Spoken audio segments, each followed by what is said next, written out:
Hi, I'm David. Today we're going to look at this problem. We're given the differential equation dy over dx equals 4x plus 4x all over the square root of 16 minus x squared. And we're asked to solve it. Okay, so what does that mean to solve a differential equation? In this case, it means find y. Well, we have the derivative of y, dy over dx, so y must be the antiderivative of this, or the integral.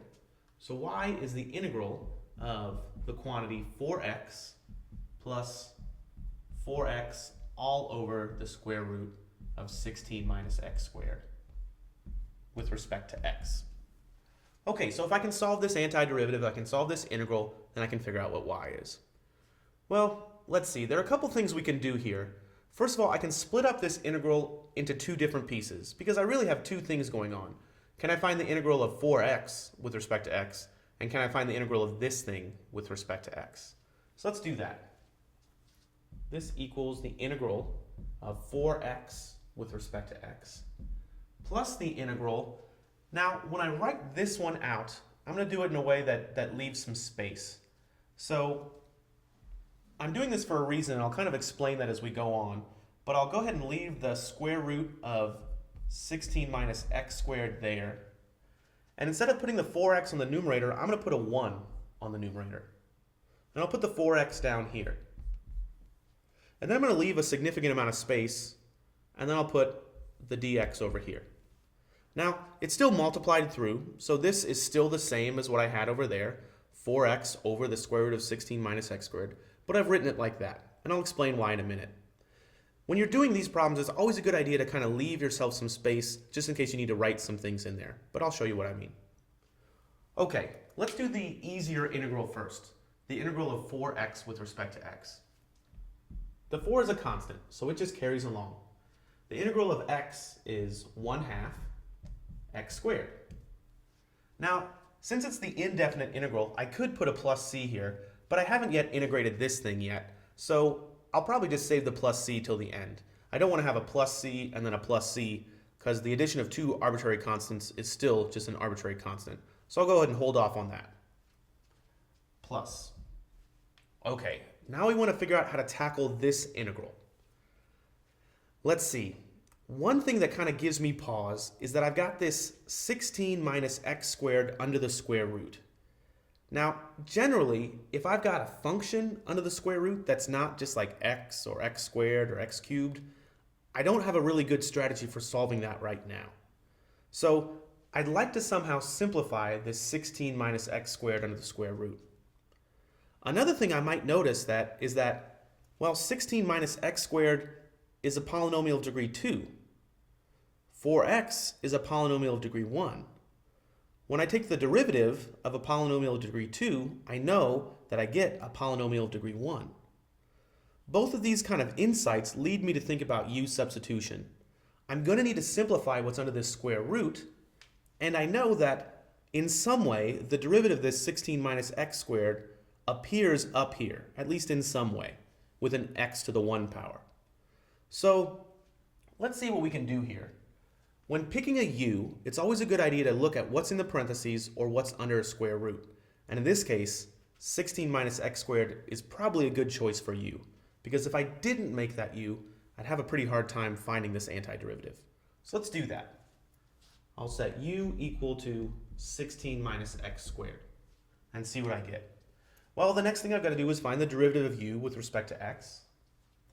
The derivative of u with respect to x is 0 minus 2x, so du is negative 2x dx. Okay, so what can I do here? I've got my u right here, so I could rewrite this as the integral of 1 over the square root of u, but I also have this 4x and a dx, and I'd really rather it be a negative 2x dx. Well, if I want a negative 2 in here, I'm allowed to just multiply in negative 2. However, that's changed the integrand now. If I also don't want to change the integrand, I could multiply by its reciprocal of negative 1/2. Now certainly, I'm only multiplying by 1 here. Negative 2 times negative 1/2 is 1, so I'm not changing the integrand at all. But what I have now is I've got my du kind of present. This negative 2x dx, that's exactly my du. So I can go ahead and write du in there. What else is left over? Well, I still have this 4, and I still have this negative 1/2. Whenever I have constants that aren't necessary in my integrand, I can just bring them out to the front of my integral sign. So 4 times negative 1/2, that's negative 2. Now you should see that this integral is one that I can do. This integral is one that's easier to find than my original. So let's go ahead and finish up this problem. So this equals, well, 4 times 1/2 x squared, that's the same as 2x squared, minus 2 times the integral. Sometimes instead of writing 1 over the square root of u, it's nicer to write this as u to a power. 1 over the square root of u is the same as u to the negative 1/2, and then du.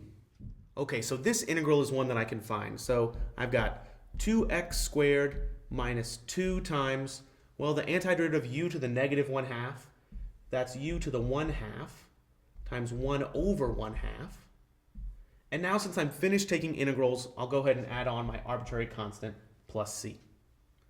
Now all I have to do is simplify and I'll be finished.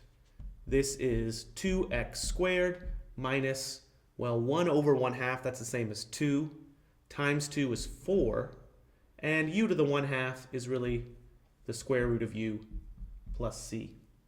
Now sometimes students are tempted to stop right here, but I'm trying to figure out what y is. That's what I started with, but I know that y is a function of x, and what I have here is a function of x and u. So I need to get this back in terms of just a function of x. So how I do that is I've got 2x squared minus 4 times the square root of, well, u is really 16 minus x squared. So 16 minus x squared goes right here, and I have the plus c, and then I'm all finished. So y equals 2x squared minus 4 times the square root of 16 minus x squared plus c. Now we're finished with this problem, but one thing you could do if you wanted to is you could always take the derivative of this with respect to x. The derivative of 2x squared would definitely be 4x, and it would take a little bit of work, but the derivative of this right side would end up being 4x over the square root of 16 minus x squared. Thanks a lot.